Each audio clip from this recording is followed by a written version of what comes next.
ব্যক্তি উদ্যোগে নিয়ন্ত্রণহীন সামাজিক যোগাযোগ মাধ্যমে সংবাদ প্রকাশের ক্ষেত্রে সবাইকে আরও সচেতন হতে হবে বলে জানিয়েছেন প্রধান বিচারপতি ওবায়দুল হাসান।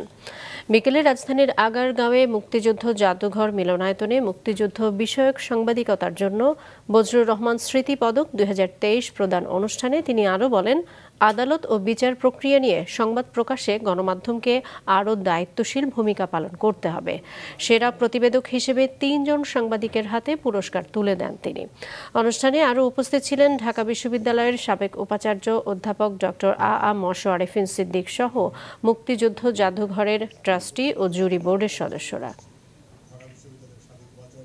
গণমাধ্যমের সাথে আমাদের বিচার বিভাগের সম্পর্ক চিরকালই আন্তরিকতা ও ঘনিষ্ঠতার রঙে রঙিন হয়ে আছে।